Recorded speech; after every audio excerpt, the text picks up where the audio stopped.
for our last session of the day, the fifth, I might point out, we're going to engage in the old-fashioned tradition of debate to try to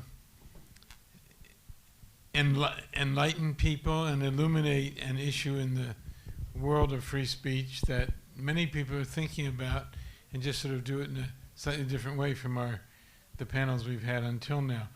We have three different people in the end, it turns out. One was unable to join us. But Faaya Adem, who is from the University of Minnesota, Aravena from the University of St. Thomas, correct me if I get this wrong, and Allison Brodin from Gustavus Adolphus College. Mm-hmm. Right. And we're going to talk about who, if anyone, should regulate the social media platforms and the internet generally. So there are going to be three different positions taken, which I want to point out are not necessarily the personal positions of the three panelists, but they have been kind enough to take those positions on, in effect, acting today in this process as strong advocates for each position. And I won't say who's going to take which position in advance. We'll let that be revealed as we go along. So the first question I think we want to take up, and this is not a formal debate, of course, with traditional rules. This is something we're doing rather informally.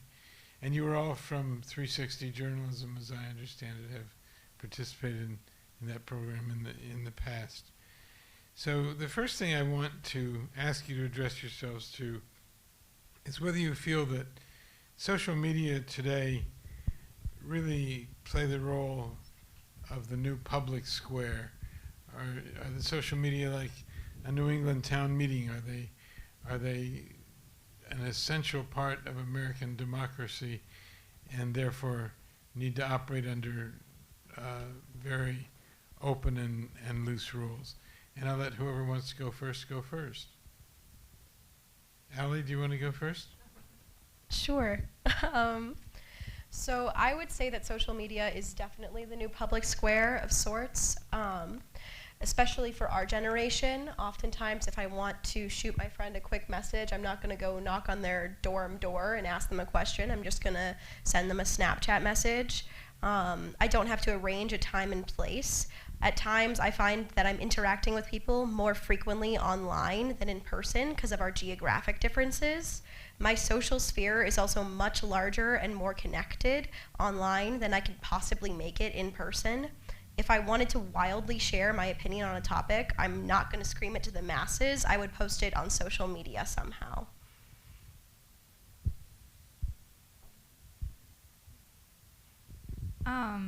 I would say yes and no, because it's important to remember that mass media is still a big role in the public square, and that means TV and radio, which people can't just contribute as freely as social media. But I agree that a lot of opinions and stuff get posted on social media nowadays, so it's become the norm as like the mass or the public square, so yeah. Yeah, I kind of agree with these two. I found that social media is a big square, especially like social square, especially for people who don't have much access to mass media and being able to be like journalists. But also like mass media and like journalism and television play a big role in how we spread news and we share it online. So if social media are in effect a public square, and if they are certainly more available than the traditional media are, is there a special requirement or responsibility to be careful, to be cautious? Do they need some sort of regulation regime, whether it's internal, external, or wherever it comes from, in order to hold them to account for reflecting the truth, for not being irresponsible?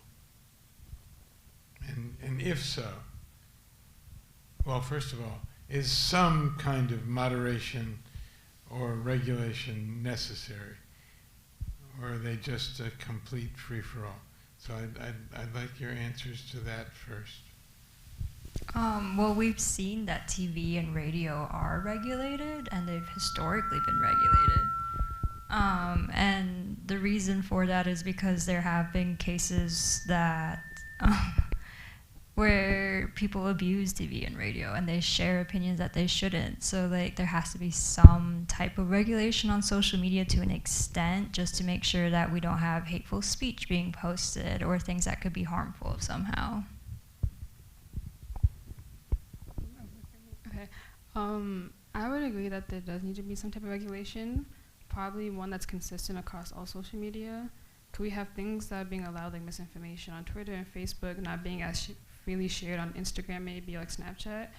And I find it to be a big problem when people get confused on whether or not they're allowed to share information and they don't really understand and such.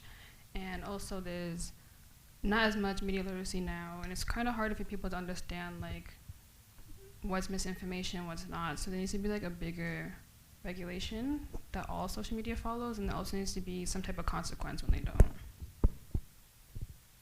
Ellie?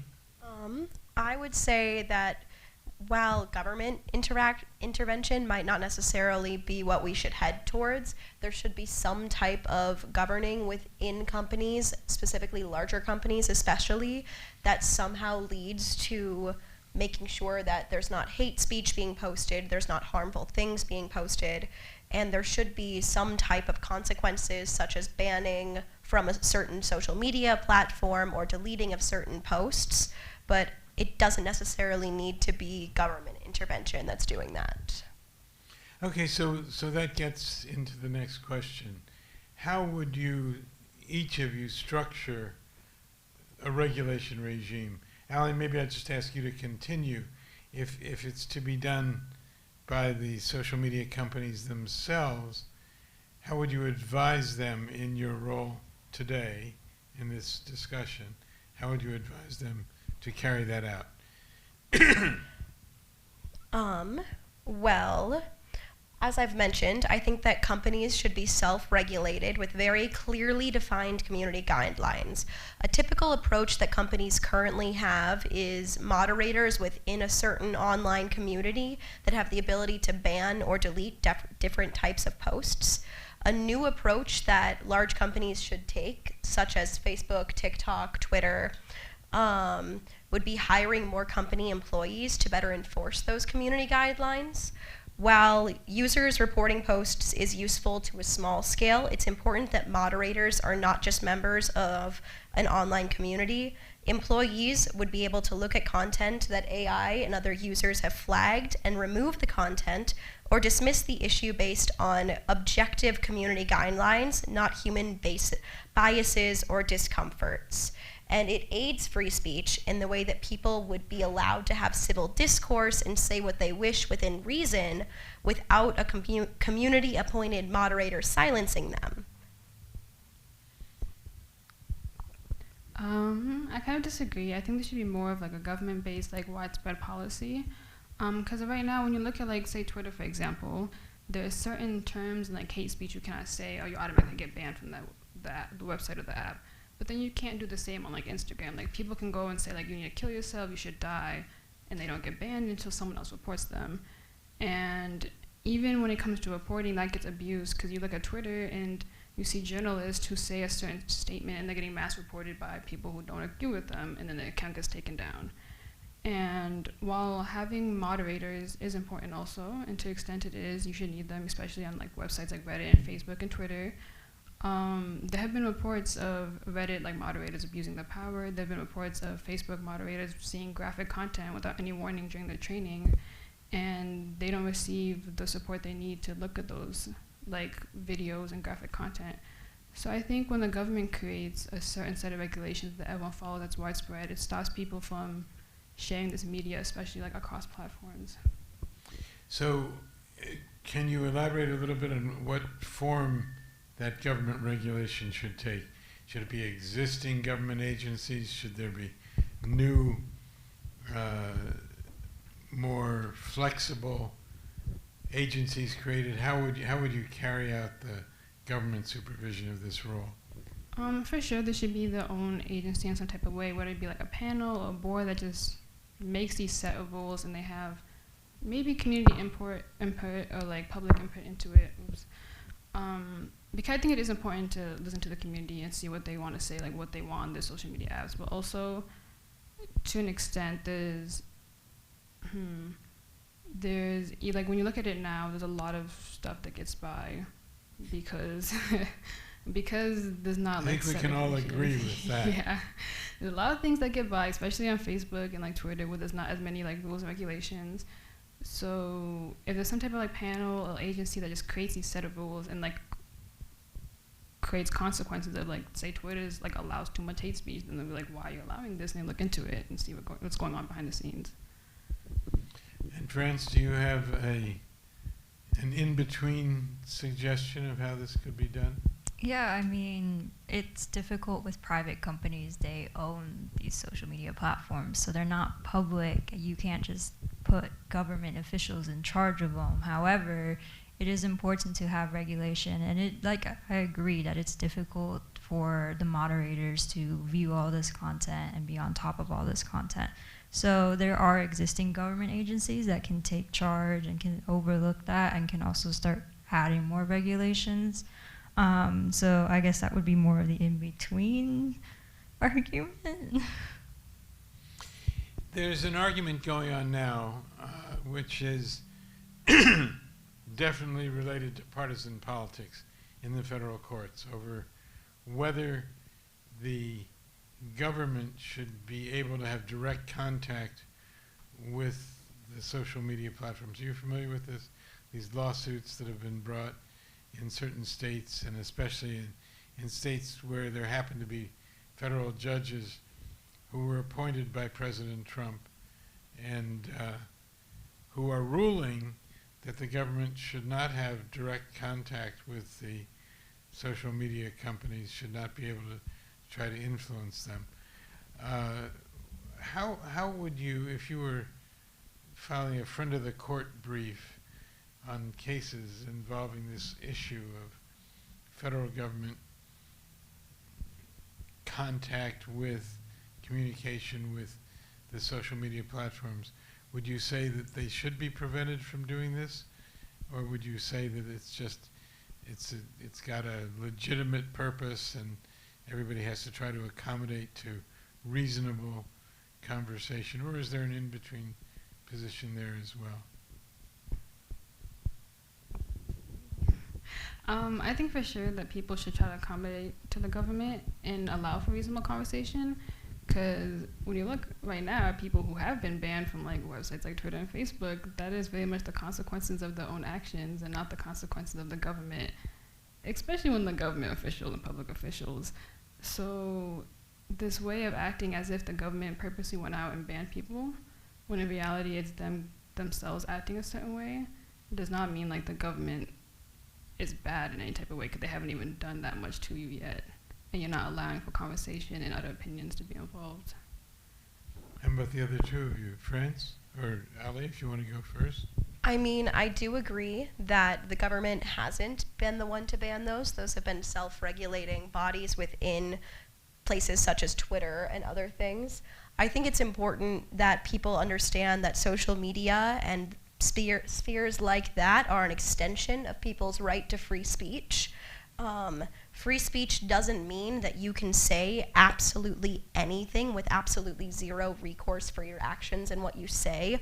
You can still be held accountable in cases of defamation or libel and things like that with posts that you make on social media. You can be banned from Facebook or Twitter or all other sites because of things you've said. Freedom of speech doesn't mean you can say anything. It means you can say things that are protected under free speech.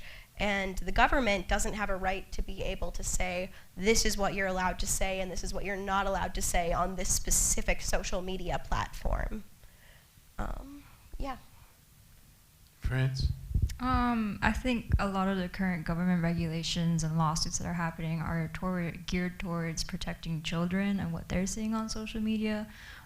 It's true, you can currently post whatever you want on social media platforms, but who is seeing these things? Like, who is it affecting? So a current regulation that's being pushed through is like, how can we ban minors on certain platforms? Do you think the social media companies should be required to be fair, as it were, fair in quotes, I guess, to be balanced?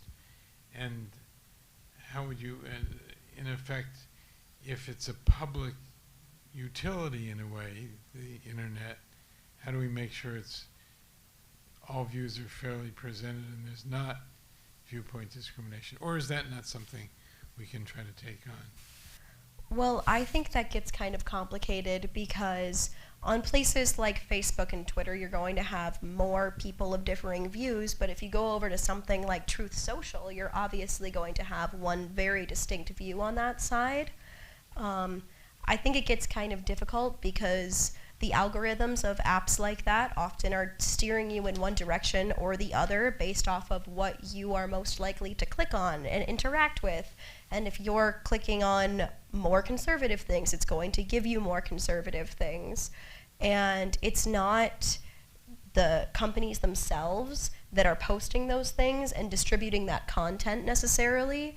Other people, like humans, are using that platform to post their opinions, to post articles, to post things that they want to put out there into the world.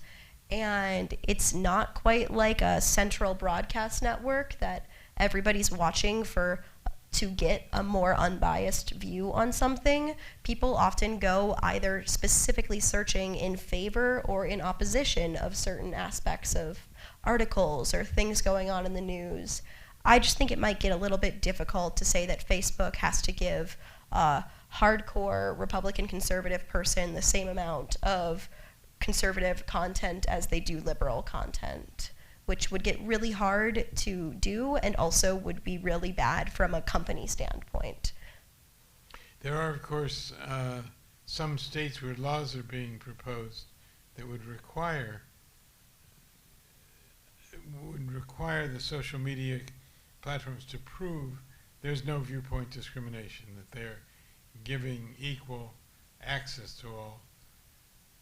So how would the other two of you stand on this issue? Is it just too difficult, or is there some way you can imagine to deal with this viewpoint discrimination issue? Faaya. I find it would be difficult in a way to like force companies to be like, you have to show both viewpoints, but like rather have like a set of rules that everyone has to follow. And if you get yourself banned, even with government regulation, that's very much on you. Because you also look back at like people who have previously been banned, especially conservatives, and you're kind of like, you look at them, you're like, you pushed the limit a lot more than what I would expect. Like, I thought you would get suspended a long time ago, but you're recently getting suspended. It kind of makes you look at it like, you're allowing both viewpoints, but you're the one who's acting a certain way and inciting like hateful speech and hateful actions, then of course you're going to get suspended regardless of government regulation or not. France? Yeah, I mean, there has to be clear and transparent guidelines on all social medias about what can and cannot cause you to be banned. And I think this argument comes up a lot when we talk about the former president being banned and taken off of Twitter and a lot of social media accounts, is that yeah, it's in the moment, it might have seemed like a political motive for these companies to take him off, but in the end of the day, he incited violence. There was hateful speech going around, and it caused an issue. So that raises this question of hate speech on social media, an important one. And what do you imagine should be done about hate speech? How should it be defined? Who should do the defining? And then how to implement, if there's to be a ban on hate speech, how would that be implemented? Faaya, do you want to go first on this one? I think who should define it is the communities that are most affected by them. Like, you see, so like for example, like Twitter has like certain rules, like you can't say this and that, you can't say certain hate speech towards like these protected races or religions, and then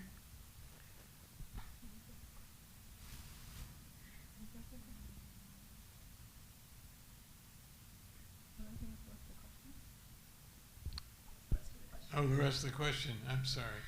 Well, how to define hate speech, who defines it, and then how do you implement the definition and enforce a ban on hate speech on social media?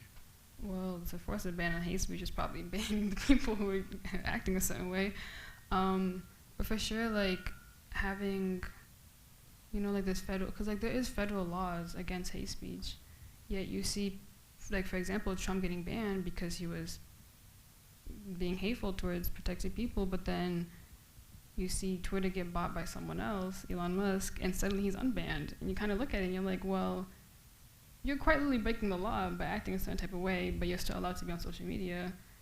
Like, there's not proper regulation happening behind the scenes, obviously, if you're allowing Trump and other, like, hateful people to just get unsuspended so easily. France, how would you deal with hate speech? I mean, I agree. There are formal regulations defining hate speech and defining what protected groups are, and this changes every day, obviously. Like, more and more groups are being added to that. So those groups have to be clearly placed in guidelines. You have to make sure people know who those are. And it's important to educate people. So in schools and whatnot, like, this is what you shouldn't say. This is what we could see as hate speech. It's hard because on social media everyone's anonymous, and that's why hate speech has gotten out so quickly compared to what happens in real life. But yeah, it should be banned. It should be controlled. If a child sees hate speech, what's not to say they're going to start saying it to other people? Ali? I think that hate speech obviously shouldn't be something that's allowed on the internet and that people are allowed to circulate. And I think that there should be a constant dialogue between the communities that are often facing hate speech and the companies as to what they define as hate speech. Because sometimes one group might think that a certain word or phrase is borderline, not quite right, while another group would take great offense to it. And you wouldn't know that as somebody who's not a part of a certain minority group, which is something that I guess it's just important to have that open dialogue.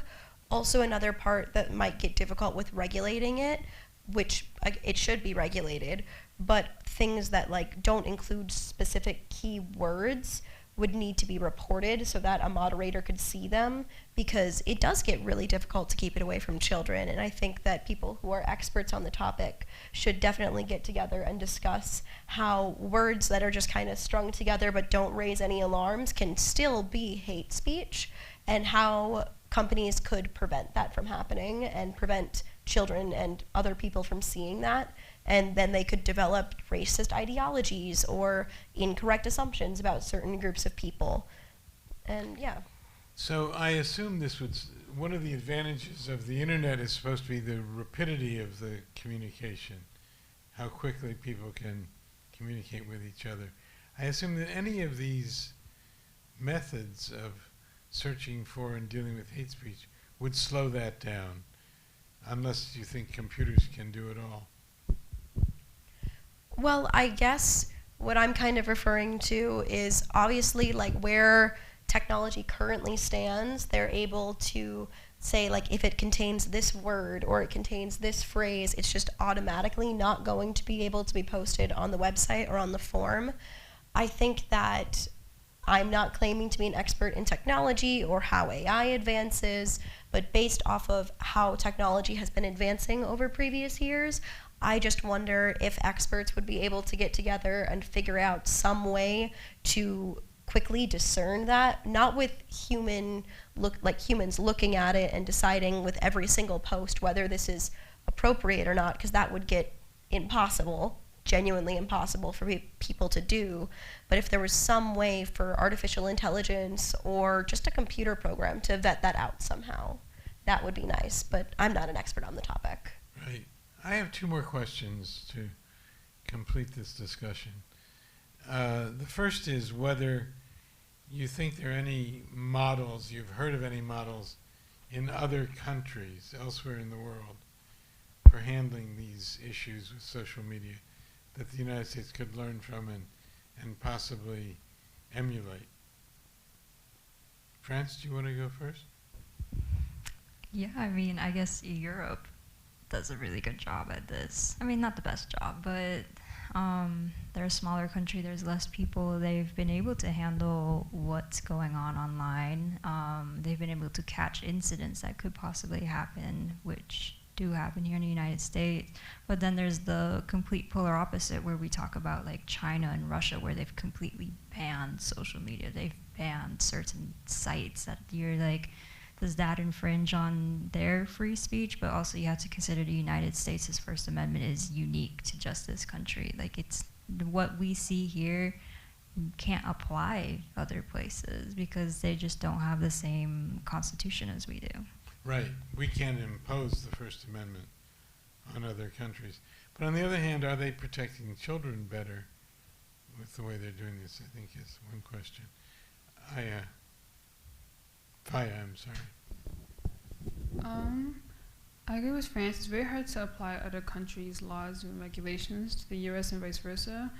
But there are some pieces you kind of want to like look at a little bit. Like, I know there's a country in East Asia, it might be China, Japan, or South Korea, one of the three, that don't allow children under a certain age to be online. Like, it quite literally bans their account until from like, I think it's like, 8 p.m. to like early morning.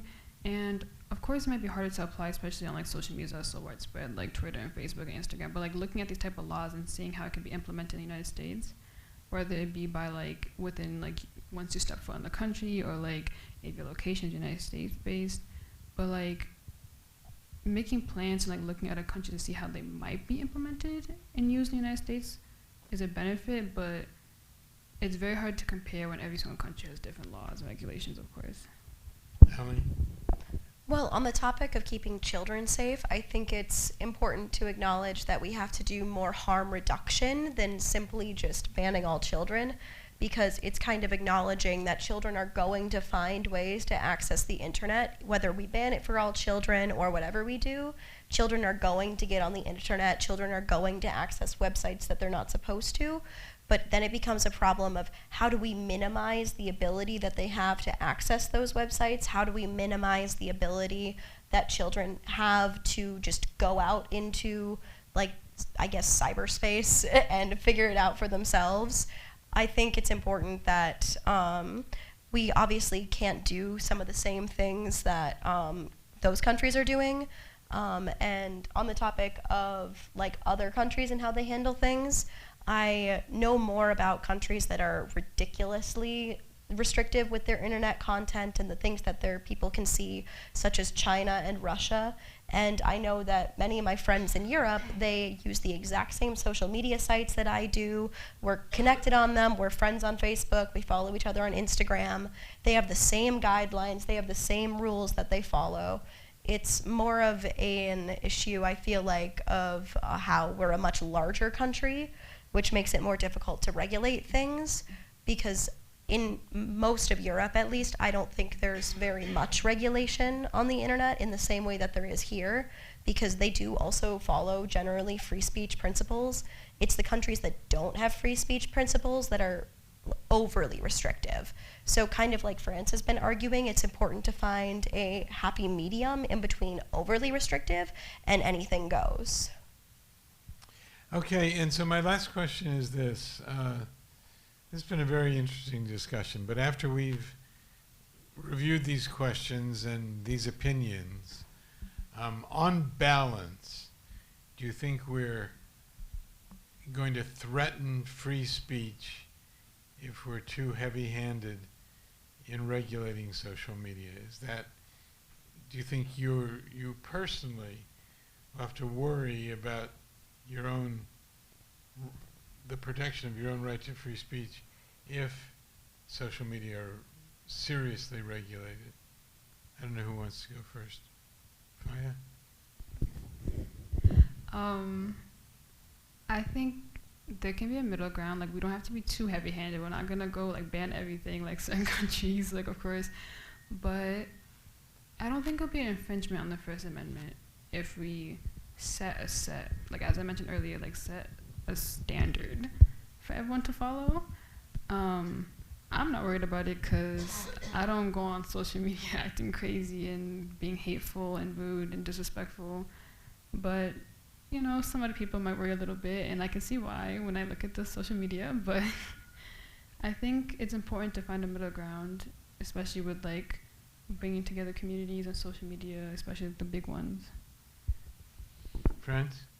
Yeah, I would say, like we mentioned in the beginning of this debate, is that free speech does not mean everything can be said. It does not mean that everything is going to be protected. So it's just time for social media to also get on top, like for the government to get on top of social media regulations. It's a very new concept still in our government. And It is. yeah, it's been like a decade. So it's like, yeah, some people might be worried, but I'm not worried. I ain't saying crazy things on there either. So, yeah, a medium ground. Allie, last word.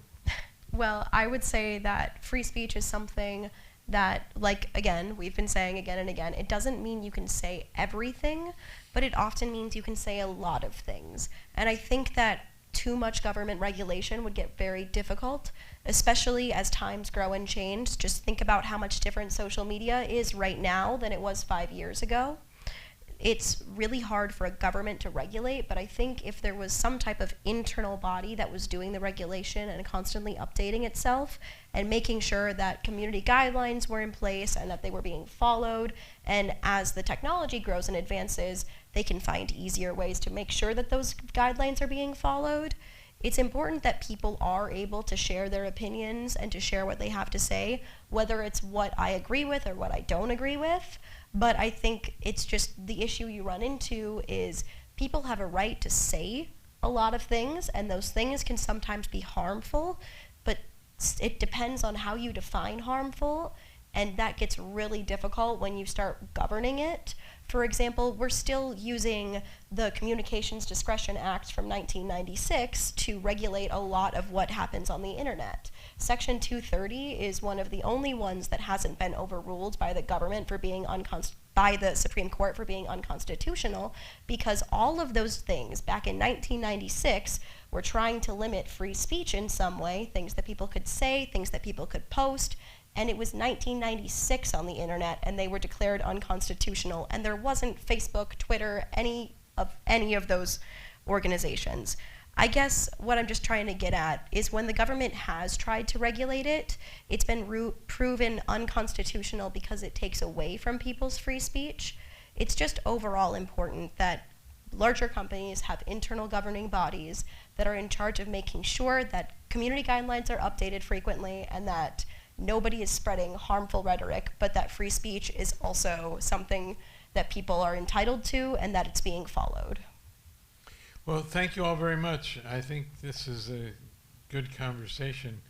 We obviously haven't solved anything, but some good ideas. Thank you.